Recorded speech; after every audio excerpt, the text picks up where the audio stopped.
Je m'appelle Lisa et je suis actuellement enceinte de 9 mois. C'est la première fois que j'accouche, je suis donc anxieuse mais aussi très reconnaissante d'accueillir un nouveau membre dans notre famille. Tu te sens à l'aise pour aller seule à l'hôpital? Je te promets de m'occuper de tout, m'a dit David. Mon mari, David, a un emploi de col blanc et a des week-ends libres. Cependant, il n'apporte pas beaucoup d'aide à la maison ou pour les courses, car il retourne généralement chez ses parents le week-end. David est très attaché à ses beaux-parents, et comme leur maison est proche, il y passe presque tous les week-ends sans raison particulière. Depuis que je suis enceinte, je fais attention à ne pas soulever d'objets lourds, par exemple lorsque j'achète des produits lourds comme du riz. Des amis compréhensifs m'aident souvent. Ma routine quotidienne commence par un réveil matinal, la préparation du petit déjeuner pour David et son départ pour le travail, ai-je expliqué. Ensuite, je fais le ménage et la lessive avant d'aller faire les courses nécessaires. Une fois rentrée à la maison, je commence à préparer le dîner. Ce n'est qu'après avoir accompli ces tâches que je peux enfin me détendre. Depuis le début de mon congé de maternité, je me suis lancée dans un nouveau hobby, le blogging. Chaque jour, j'écris un journal accompagné de photos que je prends, comme les repas, le ciel bleu, les fleurs qui s'épanouissent dans le jardin, etc. De nombreux amis et connaissances laissent des commentaires, et ces moments de journal sont devenus pour moi de petits bonheurs quotidiens. Un soir, alors que je préparais le dîner, mon mari est rentré à la maison. Comme d'habitude, il a posé négligemment son sac et sa veste sur le canapé, et je les ai rangés en les accrochant à un porte-manteau. Je les ai rangés et accrochés à un porte-manteau. J'ai préparé des hamburgers pour le dîner. Je vais prendre un bain, dis-je en répondant sèchement. Il s'est dirigé directement vers la salle de bain. 3 ans se sont écoulés depuis notre mariage, et il n'a pas fait preuve de beaucoup de gentillesse ou de considération. Je me demande parfois si c'est vraiment ce à quoi devrait ressembler une relation conjugale, mais je m'y suis résignée. Lorsque David est revenu en pyjama, je lui ai donné à boire. « Où est la bière ?» demande-t-il en regardant le bar. « J'ai oublié d'en acheter aujourd'hui, j'en prendrai demain », ai-je répondu en m'excusant. « Sérieusement, va à la supérette tout de suite », m'a-t-il dit avec colère. J'étais irritée. Pourquoi demandait-il à sa femme enceinte de faire cela? Si tu le veux tellement, pourquoi ne vas-tu pas le chercher toi-même? J'ai du mal à me déplacer avec ce gros ventre, ai-je rétorqué. Cela l'a rendu encore plus furieux et il s'est mis à crier, c'est toi qui as oublié de l'acheter. C'est à toi de réparer cette erreur. Ce n'est pas parce que tu es enceinte que tu as droit à un traitement de faveur. Me souvenant qu'il ne se calme pas facilement lorsqu'il est en colère, j'ai décidé à contre-séure d'aller à la supérette. En arrivant, je suis tombée sur Sarah, une voisine. Oh, Sarah, bonsoir, l'ai-je saluée. Bonsoir, Lisa. Tu as aussi oublié d'acheter quelque chose? Je suis arrivée ici sans aucune sauce. La voix joyeuse de Sarah m'a un peu remonté le moral. Mon mari voulait vraiment de la bière et m'a demandé d'en acheter. Pourquoi n'y est-il pas allé lui-même? C'est ce que je lui ai dit, mais il ne m'a pas écouté. On dirait que tu vis une période difficile, Lisa. Après avoir marché ensemble pendant un certain temps, Sarah et moi avons pris des chemins différents à un carrefour. Lorsque je suis rentrée à la maison, David se prélassait sur le canapé en regardant la télévision, et il n'avait même pas fait le ménage après le dîner. Pourquoi as-tu mis autant de temps? Qu'est-ce que tu faisais? Donne-moi la bière. La voix mécontente de David et ses remarques insensibles me faisaient mal au cœur. Cependant, je lui ai tendu la bière sans rien dire et j'ai commencé à ranger après le repas. Comment pouvait-il me dire de telles choses, surtout quand je suis enceinte? J'ai eu envie de me disputer, mais je ne voulais pas d'une nouvelle dispute, alors je suis restée silencieuse. Plus tard, j'ai dîné, j'ai pris un bain relaxant et je suis allée dans la chambre. Le lendemain matin, David a fait comme si rien ne s'était passé. Il semble qu'il ait tendance à tout oublier après une bonne nuit de sommeil. Cependant, je ne pouvais pas oublier ces paroles de la nuit précédente, alors je l'ai délibérément ignoré. Pourquoi fais-tu cette tête si tôt le matin? Ne t'en prends pas à moi, s'il te plaît. Je vais travailler maintenant, alors soyez un peu prévenant. Vous comprenez l'importance de l'appréciation, n'est-ce pas? Ces paroles m'ont donné envie de répliquer. Cela s'applique aussi à vous, n'est-ce pas? Mais sous le choc et l'incrédulité, je n'ai pu que soupirer profondément et le raccompagner. Sois prudent, d'accord? Je veux dîner ce soir. À bientôt. Sans aucune explication, David est parti précipitamment. Après l'avoir raccompagné, je me suis occupée des tâches ménagères et je suis allée faire les courses comme d'habitude. Cependant, comme David avait mentionné qu'il ne dînerait pas, j'ai décidé de préparer quelque chose de simple, juste pour moi. Puis, alors que je m'apprêtais à commencer mon repas seul, j'ai entendu le retour inattendu de David et je me suis précipitée vers l'entrée. Je suis de retour. Merci pour ton travail. Vous avez dit que vous n'aviez pas besoin de dîner aujourd'hui, n'est-ce pas? Ma soirée alcoolisée a été annulée. J'ai faim. Avez-vous quelque chose à manger? Je n'ai préparé qu'un repas pour moi aujourd'hui. En entendant cela, le visage de David se tordit de colère. Tu n'as même pas envisagé la possibilité que je revienne? C'est incroyable. En disant cela, il se dirigea vers la table à manger, en voyant le repas que j'avais préparé, son humeur se dégrada. Comment appelles-tu ce repas? Je me demande sérieusement si vous assumez vos responsabilités de femme au foyer. Ne gaspillez pas l'argent pour lequel je travaille. J'ai rapidement préparé quelque chose pour moi. S'il te plaît, ne te mets pas en colère comme ça. Tu devrais peut-être apprendre à cuisiner avec ma mère. Honnêtement, j'ai toujours trouvé que ta cuisine laissait à désirer. Encore une fois, il me compare toujours à sa mère. Ne se rend-il pas compte à quel point ces comparaisons peuvent être blessantes? Je ne peux pas manger ça. Va acheter quelque chose. En entendant cela, mon cœur s'est encore plus enfoncé. Que pense-t-il de moi? Il fait déjà nuit et j'ai pris un bain. Tu ne peux pas aller l'acheter toi-même? Ce n'est pas grave. Tu as oublié d'acheter de la bière hier et tu n'as pas préparé le dîner aujourd'hui. C'est tellement frustrant. Je retourne chez mes parents. David est parti en trombe et m'a laissé seule dans la maison. Étrangement, j'ai ressenti un sentiment de soulagement. Le lendemain matin, comme prévu, j'ai reçu un appel furieux de la mère de David. Comment avez-vous pu ne pas servir un repas correct à David? Cela ressemble à du harcèlement moral, si ce n'est pire. Je lui ai expliqué ce qui s'était passé hier, mais elle n'a pas accepté, alors je me suis excusée et j'ai mis fin à l'appel. Après l'appel, mon humeur s'est effondrée. Comme David n'était pas à la maison, j'ai décidé de prendre un brunch tardif et tranquille. Cependant, l'idée que David revienne ce soir me pesait. Compte tenu des événements d'hier, j'ai décidé de faire en sorte que le dîner de ce soir soit spécial. J'ai fait les courses avec plus de soin que d'habitude, choisissant les ingrédients et ajoutant la bière préférée de David au panier. J'étais déterminée à préparer un dîner qui mériterait les éloges de David. J'ai modifié le calendrier de mise à jour de mon blog afin de disposer de plus de temps pour cuisiner après avoir consacré beaucoup de temps aux préparatifs. La table joliment dressée créait l'atmosphère d'une occasion spéciale. En la voyant, j'ai ressenti un sentiment d'accomplissement et je n'ai pas pu m'empêcher de me féliciter.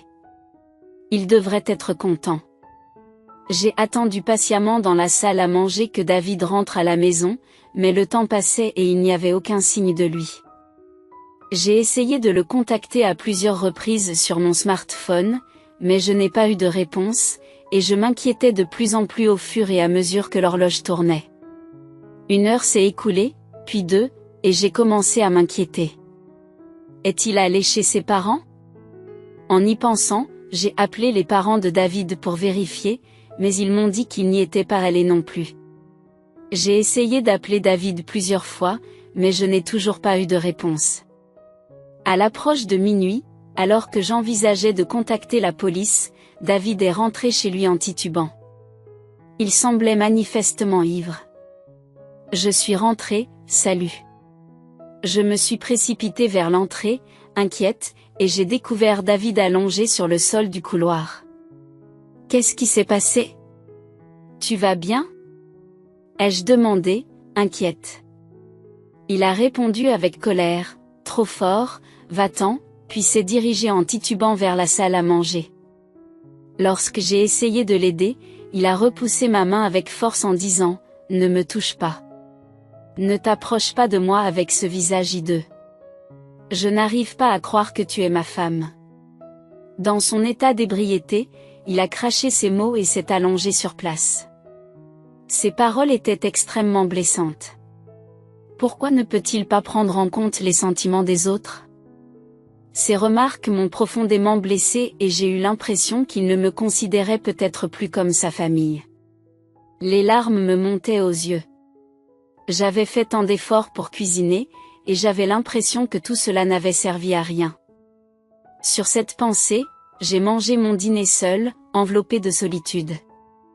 Le lendemain matin, David s'est réveillé comme si rien ne s'était passé. J'ai mal à la tête. Je crois que j'ai trop bu. Mais pourquoi m'as-tu laissé dans le couloir? Tu as choisi de t'allonger là, dit-il. David, ce n'est pas ma faute. Tu n'es pas ma femme? Prends au moins soin de moi quand je suis ivre. Les paroles de David m'ont fait me demander pourquoi il me blâme toujours tout de suite. Si tu ne voulais pas manger à la maison, tu aurais pu au moins me le faire savoir. J'avais préparé un bon repas et je t'ai appelé plusieurs fois. Pourquoi n'as-tu pas répondu? David a répondu, Nully, ma soirée alcoolisée de la veille a été reportée à hier. Dois-je tout te révéler? Tu sais combien il est difficile de décrocher le téléphone pendant une réunion. Réfléchis à ma situation. À chaque mot que David prononçait, mon cœur se refroidissait et mes attentes à son égard diminuaient. Cette pensée est restée dans mon esprit, je fais une pause et je retourne chez mes parents demain. Ces derniers temps, j'ai l'impression d'être désagréable et ennuyeuse avec toi. L'attitude méprisante de David à mon égard m'a fait envisager de plus en plus l'option du divorce. Notre bébé doit bientôt naître et mon cœur s'emballe. Bien que des amis m'aient raconté des histoires sur les douleurs de l'accouchement, mon excitation à l'idée de rencontrer la nouvelle vie en moi éclipse ces préoccupations. Les voisins m'encouragent souvent avec des mots comme c'est juste un peu plus long, ce qui me met de bonne humeur. Et, tu veux faire un voyage en famille? Peu après, David est rentré à la maison. Il a fait une suggestion surprenante. Vraiment? Je parle d'un voyage en famille. Ma mère et mon père veulent y participer. Je me suis sentie surprise. Pourquoi des parents feraient-ils une telle proposition? Des tensions existent entre les parents de David et moi. Chaque fois qu'il y a un problème concernant David, ils ont tendance à me blâmer, comme lors de l'incident du dernier appel téléphonique. Cependant, l'idée soudaine d'un voyage m'a laissée dubitative. Je suis sur le point d'accoucher, et voyager sur une longue distance pourrait être un peu risqué. David m'a répondu, combien de fois dois-je te le dire? Ce n'est pas parce que tu es enceinte que tu es malade. Mes parents nous invitent gentiment. Mais s'il arrive quelque chose? Tout ira bien. Tout est déjà décidé. Nous avons prévu de faire un voyage de 2 nuits et 3 jours la semaine prochaine, ce qui coïncide avec la date de mon accouchement. Malgré mes inquiétudes, on m'a dit de me préparer pour le voyage, et la discussion s'est arrêtée là. Après que David a exprimé son opinion et quitté la pièce, je me suis retrouvée dans une situation difficile. Le lendemain, je me suis confiée à une amie proche et lui ai expliqué la situation. Elle craignait que ce ne soit trop pour moi. Alors que je réfléchissais à la manière de décliner l'offre, le jour du voyage est soudainement arrivé. J'ai essayé d'invoquer le fait que je ne me sentais pas bien comme excuse, en exprimant mon inquiétude pour le bébé et mon désir de me reposer à la maison. David n'a pas semblé convaincu et a insisté sur le fait que je pouvais me reposer dans la voiture et que tout irait bien. Alors que nous nous dirigions vers la maison de mes parents, je me suis sentie inquiète et j'ai demandé si j'étais vraiment d'accord. Après avoir chargé nos bagages dans la voiture et m'être assise sur le siège passager, j'ai senti de la chaleur à mes pieds. En regardant vers le bas, j'ai remarqué que de l'eau se répandait autour de moi. Mon Dieu! J'avais perdu les os. J'ai immédiatement dit à David, « David, je crois que j'ai perdu les os, s'il te plaît, emmène-moi vite à l'hôpital. » Interloqué par la situation, David s'est exclamé, « Tu es sérieuse ? » Oui, je suis sérieuse. Nous devons aller à l'hôpital tout de suite. Le bébé est peut-être en train d'arriver. Alors qu'il essaie de nettoyer l'eau avec une serviette dans la voiture, David ouvre soudain la portière du passager. « David, qu'est-ce que tu fais ? Il faut qu'on aille à l'hôpital. » Il m'a dit, « Sors, tu vas mettre le bazar dans la voiture. » J'étais en état de choc. « Qu'est-ce que tu dis ? » ai-je demandé. « Sortez, je dois nettoyer la voiture, » a-t-il répondu, puis il m'a fait sortir de force de la voiture. Dans cette situation incroyable, David a dit, « Je n'arrive pas à y croire. Nous étions censés faire un voyage en famille. Va à l'hôpital tout seul. » J'étais trop choquée pour dire quoi que ce soit. J'ai crié à David, « Attends, comment peux-tu me laisser ici comme ça ?» Il est parti, me laissant accablée. J'ai rapidement appelé une ambulance. Lorsque quelqu'un s'est approché et a demandé Lisa, « Ça va ?» C'était Sarah, l'air préoccupé. Sarah s'est immédiatement rendue compte de ma situation et a organisé un taxi spécial, tout en me réconfortant. J'étais reconnaissante de sa gentillesse alors que des larmes coulaient sur mon visage. Peu après, je suis arrivée à l'hôpital en toute sécurité, grâce à l'aide de Sarah. Elle m'a tenu la main et m'a encouragée pendant le trajet, restant à mes côtés jusqu'à ce qu'on m'emmène dans ma chambre. Pendant le transfert, j'ai juré en silence de lui faire payer pour cela. Alors que les douleurs de l'accouchement augmentaient, Sarah a continué à me tenir la main. De plus, elle a contacté mes parents, qui sont rapidement arrivés à l'hôpital et semblaient très inquiets. Sarah leur a chuchoté, « Il y a quelque chose dont je voudrais discuter. » Et ils ont tous les trois quitté la chambre. Alors que les douleurs de l'accouchement s'intensifiaient, mon smartphone a vibré dans un coin de la pièce. « Qui est-ce ? » ai-je demandé. J'ai demandé, et mes parents ont répondu avec le nom de David. Ils avaient l'air mécontents, mais j'ai quand même pris l'appel. Dès que j'ai répondu à l'appel, j'ai entendu un David paniqué qui demandait de l'aide. Cependant, je n'étais ni en état ni d'humeur à lui parler et j'ai rapidement mis fin à l'appel. Bien que mes parents aient éteint mon téléphone, David a continué à m'envoyer des messages pendant que mon travail s'intensifiait. Ils m'ont finalement emmené dans la salle d'accouchement. Après avoir enduré la douleur pendant un certain temps, j'ai enfin entendu les cris de mon bébé. J'étais épuisée, mais j'ai vu mes parents et Sarah se tenir devant moi avec des sourires chaleureux. Soulagée, j'ai fermé les yeux et me suis reposée. Lorsque je me suis réveillée après quelques heures de sommeil, je me suis retrouvée allongée dans le lit d'hôpital, me frottant les yeux. J'ai remarqué que mes parents étaient assis à côté de moi, leur visage était rempli d'inquiétude. Ma mère m'a demandé doucement, « Tu vas bien ? » Encore sous le poids de l'épuisement, je n'ai pas eu l'énergie de m'asseoir. Alors que mon père avait les larmes aux yeux, ma mère l'a consolé en lui disant que la période postpartum peut être épuisante. Devant cette scène réconfortante, un sourire s'est dessiné sur mon visage. « Comment va le bébé ? » ai-je demandé. Mes parents m'ont dit que le bébé subissait des examens mais qu'il serait bientôt de retour dans la chambre. Cependant, j'ai remarqué que Sarah n'était pas là.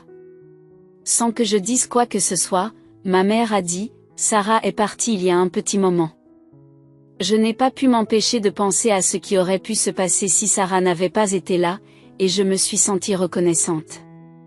Après ma sortie de l'hôpital, j'ai promis à mes parents de rendre visite à Sarah et de la remercier. Lorsque j'ai allumé mon smartphone pour annoncer la naissance à mes amis, j'ai vu beaucoup d'appels manqués, principalement de la part de David. Le grand nombre d'appels m'a surprise pendant un moment, mais je n'ai pas ressenti d'espoir ou d'attente de leur part, alors j'ai rapidement rejeté les notifications. Une de mes amies est venue dans la chambre d'hôpital pour me féliciter de mon accouchement. Alors qu'elle me félicitait et me présentait ses vœux les plus sincères, je me suis ouverte sur les événements récents avec David. Après avoir entendu l'histoire, elle s'est montrée à la fois choquée et en colère, disant à moitié en plaisantant qu'elle aimerait le punir un peu. Mais elle a également insisté sur le fait que ma santé et mon repos étaient primordiaux, a discuté avec moi pendant un moment, puis est partie. Mes parents, déjà informés par Sarah de tout cet épisode, m'ont demandé « Qu'est-ce que tu comptes faire maintenant ?» Je leur ai fait part de mes réflexions sur ma relation avec David et leur ai dit que j'envisageais de divorcer. Ils ont respecté ma décision et m'ont soutenu. À ma sortie de l'hôpital, j'ai prévu de rester chez mes parents, qui m'avaient préparé une chambre. Pendant ce temps, David s'est rendu à l'hôpital, mais le personnel hospitalier ne l'a pas laissé entrer, car je lui avais fait savoir que je ne souhaitais pas le voir. Le lendemain, Sarah est venue dans ma chambre d'hôpital avec une corbeille de fruits. « Sarah, tu es venue !» Je me suis exclamée avec joie. « Vous semblez bien vous remettre, mais n'oubliez pas de ne pas vous surmener. La fatigue postpartum peut être très profonde, m'a-t-elle conseillé. » Les paroles de Sarah m'ont réconfortée lorsque j'ai accepté la corbeille de fruits qu'elle me tendait. « Sarah, merci beaucoup de m'avoir aidée. Je ne sais pas ce qui se serait passé si tu n'avais pas été là. » J'ai exprimé ma profonde gratitude. Alors que je m'inclinais profondément, Sarah a ri doucement et a dit, « Le plus important, c'est que vous et le bébé soyez en bonne santé. Je veux juste vous donner un petit coup de main, quoi qu'il en soit. Je vous en serai toujours reconnaissante. Une fois que les choses se seront calmées, je viendrai vous remercier comme il se doit. » En réponse, Sarah rit chaleureusement. Vous savez, j'ai parlé à mon mari de ce qui s'est passé. Il avait l'air assez furieux. Grâce à ces paroles, j'ai pu comprendre la situation de David. Sarah, je suis vraiment désolée de t'avoir entraînée dans ce pétrin, ai-je admis. Mais ne t'inquiète pas. N'oublie pas à qui tu dois de pouvoir travailler dans ton entreprise actuelle. Cet incident est vraiment difficile à oublier, a dit Sarah, et à ce moment-là, j'ai entendu un ton sévère dans sa voix pour la première fois. Sarah était la femme du PDG de l'entreprise où travaillait mon mari. Lorsque nous avons emménagé dans ce quartier résidentiel, je n'avais aucune idée de ce fait. Cependant, comme nous nous croisions fréquemment au supermarché local et occasionnellement dans les magasins de proximité, nous nous sommes peu à peu rapprochés. Nous avons même commencé à prendre le thé ensemble, et c'est au cours de ces séances que j'ai appris la nature du travail de son mari. En revanche, mon mari n'était pas du tout au courant de cette histoire. En effet, il ne m'a même pas accompagné lors de nos premières rencontres avec le voisinage et ne préférait pas interagir avec nos voisins. Sarah m'avait déjà dit gentiment, « Je ne veux pas causer d'ennui, alors ne le dis pas à ton mari », et j'ai respecté cette demande. Sachant que j'étais enceinte et que je devais encore supporter le comportement déraisonnable de mon mari, Sarah avait suggéré à plusieurs reprises, « Devrais-je en parler à votre mari ?» J'ai toujours refusé, ne voulant pas la déranger. Mais avec cet incident récent, Sarah a peut-être atteint ses limites. C'est pourquoi mon mari a continué à appeler Sarah. Je ne vous remercierai jamais assez pour tout ce que vous avez fait. Les mots forts de Sarah m'ont fait réaliser la chance que j'avais d'avoir quelqu'un qui se mettait en quatre pour moi. Je n'ai pas pu m'empêcher de pleurer en voyant ma réaction. Sarah m'a de nouveau adressé un sourire chaleureux. Lisa, tu es une amie très chère pour moi. Je ne peux pas rester les bras croisés lorsque quelque chose comme ça arrive à une amie. Notre conversation a été émaillée de sourires sincères. Cependant, les messages de mon mari n'ont pas cessé, malgré l'avalanche de notifications en ligne. Je les ai consciemment ignorés, penser au divorce me rendait l'esprit plus clair, et tout ce que je voulais, c'était penser à la façon de vivre ma vie avec mon bébé. Alors que je m'apprêtais à quitter l'hôpital, une amie proche s'est rendue dans ma chambre, m'a tendu son smartphone et m'a dit « Je veux que tu vois ça ». Sur son téléphone s'affichait un message qui était devenu un sujet majeur sur une certaine plateforme de médias sociaux. Lorsque j'ai posé la question, elle m'a dit qu'elle avait publié un message sur le comportement récent de mon mari sur les médias sociaux. Mon amie était très présente sur les médias sociaux et comptait un grand nombre d'adeptes. Un jour, elle a reçu une réponse à l'un de ses messages. L'internaute qui avait répondu avait, par coïncidence, enregistré une vidéo de l'incident au cours duquel mon mari m'avait crié dessus après que j'eus été poussé hors de la voiture. Afin de protéger ma vie privée, l'internaute a flouté mon visage dans la vidéo et, avec l'accord de mon ami, l'a partagée en ligne. La vidéo a rapidement gagné en popularité, révélant des détails personnels sur mon mari et même sur son entreprise. Actuellement, mon mari semble faire l'objet de nombreuses critiques en ligne.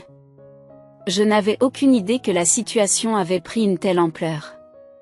Mon ami, souriant gentiment, a commenté « Eh bien, ils l'ont cherché eux-mêmes, n'est-ce pas ?» Elle m'a fait remarquer que les actions de mon mari et leurs conséquences étaient toutes le résultat de choix qu'il avait faits. En outre, lorsque l'un des amis de mon mari l'a confronté à propos de l'incident, il se serait excusé en disant que j'avais un engagement de voyage avec mes parents ce jour-là, et que je n'avais donc pas le choix. À cause de cette déclaration, non seulement mon mari mais aussi ses parents ont commencé à être critiqués en ligne. L'histoire s'est répandue même dans le voisinage de la maison de mes beaux-parents, et divers sujets liés aux parents de mon mari semblaient circuler sur les médias sociaux. Soudain, mon téléphone s'est mis à sonner. Lorsque j'ai regardé l'écran, il s'agissait d'un appel de ma belle-mère. Quant à ma belle-mère, je suis mon amie.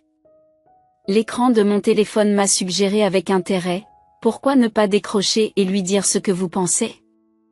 Mais j'en avais tellement marre que je n'ai pas ressenti le besoin de le faire et j'ai décidé de l'ignorer. En un rien de temps, le journal des appels manqués s'est rempli des noms de mon mari, de mon beau-père et de ma belle-mère.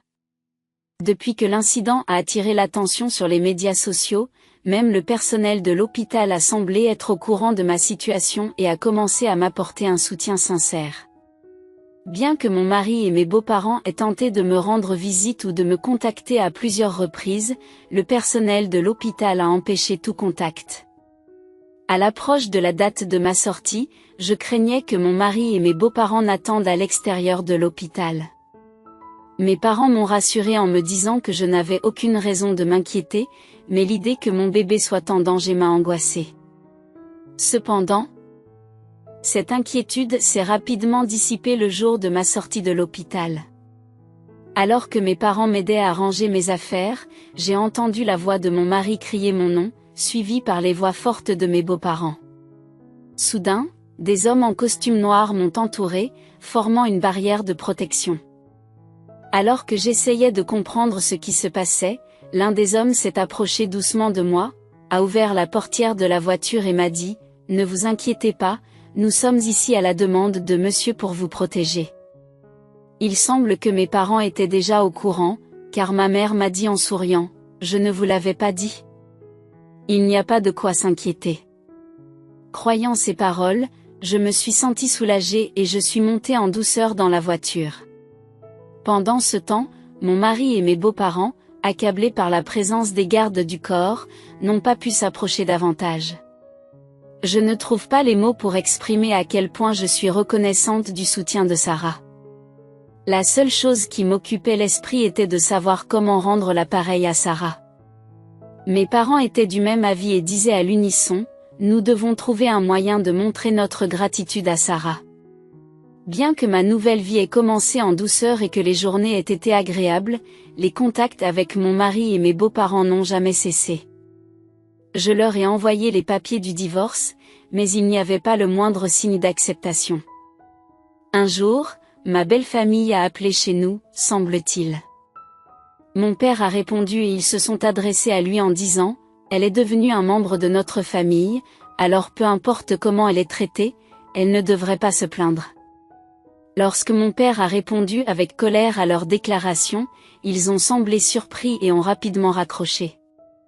Tout en discutant avec mes parents de la manière de gérer cette situation, j'ai décidé qu'il était préférable de demander une assistance professionnelle et j'ai décidé de consulter un avocat. Par coïncidence, mon père connaissait un avocat, et lorsque nous lui avons expliqué notre situation, il a gracieusement promis de nous aider. J'ai informé l'avocat de la vidéo qui circulait sur les médias sociaux et j'ai détaillé les événements passés. Lorsque l'avocat a pris contact avec nous, mon mari a d'abord été surpris. Cependant, au fil du temps, il est devenu provocateur, disant « Nous résoudrons les problèmes conjugaux nous-mêmes. Nous n'avons pas besoin d'un avocat. » Mais l'avocat a répondu calmement « J'agis à la demande de Lisa. Toute communication future doit m'être adressée. C'est à Lisa, ma cliente, de décider si elle veut ou non faire appel à un avocat. » Mon mari est resté sans voix lorsque l'idée d'une médiation et d'un éventuel procès a été évoquée, et la mention du tribunal a semblé le déstabiliser, ce qui l'a conduit à accepter le divorce à contre-ségur. Je n'ai aucun intérêt pour notre enfant et je ne prévois pas de le voir à l'avenir, je ne vois donc pas pourquoi je devrais payer une pension alimentaire. En ce qui concerne la répartition des biens, mon mari a affirmé que je n'avais rien fait de mal, ce que l'avocat a calmement expliqué d'un point de vue juridique, mais mon mari n'a pas été convaincu. Il semble que nous devrons régler cette question devant un tribunal. L'avocat a suggéré d'impliquer mes beaux-parents, qui se trouvaient à proximité et semblaient paniqués, mais ils ont immédiatement accepté. Lorsque l'avocat m'a informé, j'ai été choquée d'avoir épousé un tel homme. J'étais restée en contact avec Sarah depuis mon retour chez mes parents, et lorsque je lui ai raconté les récents événements, elle m'a suggéré avec humour et jubilation « Et si tu saisissais la pension de retraite de ton ex-mari ? La saisirait est un moyen, n'est-ce pas ?» Se sentant dépassée par l'intelligence de Sarah, j'ai été contactée plus tard par l'avocat, qui m'a fait savoir que mon mari souhaitait s'excuser en personne. Cherchant une solution satisfaisante, j'ai accepté une conversation téléphonique supervisée par l'avocat. Le jour prévu, j'étais accompagnée de mes parents et de l'avocat. À l'autre bout du fil, j'ai entendu « Enfin, tu réponds. Je m'excuse maintenant et je te pardonne. Reviens à la maison, redevenons un couple. La maison est en désordre. Je risque de perdre mon travail et tout le monde me regarde froidement. Tout cela est de ta faute, alors prends tes responsabilités. » Il a continué à me bombarder d'accusations, mais je suis restée calme. Lorsqu'il m'a dit « Tu vois, tu ne peux même pas répondre correctement, tu es vraiment une femme sans qualité rédemptrice », j'ai finalement répondu « Juste pour que tu saches, cette conversation est enregistrée. Je la garderai comme preuve. Au revoir. » En entendant cela, la voix de mon mari a révélé son choc. « Je suis désolée, mais avez-vous enregistré cela ? Ce n'est pas juste. Je ne faisais que plaisanter. Je m'excuse. Je ne peux pas imaginer la vie sans toi. On peut recommencer ? Nous nous sommes vraiment aimés, n'est-ce pas ? Je promets de faire plus d'efforts à partir de maintenant. » Après avoir entendu ces mots, j'ai immédiatement raccroché le téléphone avec l'enregistrement de David en main. Je l'ai tendu à l'avocat et lui ai demandé « Pouvez-vous utiliser cet enregistrement comme preuve ?» Secouant la tête avec incrédulité, l'avocat a fait remarquer « C'est vraiment un homme incorrigible. » Mes parents, partageant mon avis, ont fermement décidé de rompre les liens avec lui. Son comportement les a davantage étonnés et déçus que mis en colère. À un moment donné, je me suis rendu compte que je m'amusais un peu de ce drame, me raccrochant au petit côté diabolique qui émergeait en moi. La procédure de divorce avec mon mari s'est déroulée sans encombre. Les accords sur la répartition des biens et la pension alimentaire se sont déroulés sans heurts, et l'agitation a commencé à se calmer après que Sarah a partagé des informations avec son mari, qui est le président de l'entreprise de mon ex-mari. Il a été rapidement sanctionné. Le président, connu pour ses valeurs familiales, estimait qu'un employé incapable de protéger sa famille ne pouvait pas être considéré comme digne de confiance par l'entreprise. En conséquence, David a perdu son emploi, n'a pas pu rembourser son prêt immobilier et a dû retourner vivre chez ses parents. Sa réputation a été ternie par la vidéo virale, et il a eu du mal à trouver un emploi stable, parvenant à peine à joindre les deux bouts avec des emplois à temps partiel de courte durée. Des rumeurs se sont également répandues au sujet de ses parents, et d'après les rapports de nos amis du quartier, ils semblent vivre dans un malaise perpétuel. Le jugement froid de la société auquel ils ont été confrontés, qui a dépassé mes attentes, m'a fait penser que, étonnamment, cet ostracisme pourrait être plus difficile pour eux que les répercussions juridiques. La plupart des problèmes ayant été résolus et ma santé s'étant améliorée, mes parents, mon bébé et moi-même nous sommes rendus chez Sarah pour lui témoigner notre reconnaissance. Sarah et son mari ont semblé sincèrement heureux et se sont occupés de mon bébé, nous mettant à l'aise et nous souhaitant la bienvenue. Par la suite, Sarah et ma mère sont devenus des amis proches. De même, le mari de Sarah et mon père se sont très bien entendus et nos familles sont devenues proches. En outre, le fils de Sarah et de son mari avait à peu près mon âge, à la surprise générale. Notre relation a commencé à se développer de manière inattendue quelques années plus tard. La possibilité que je fasse partie de leur famille était quelque chose que personne n'aurait pu prédire. La vie est vraiment pleine de surprises.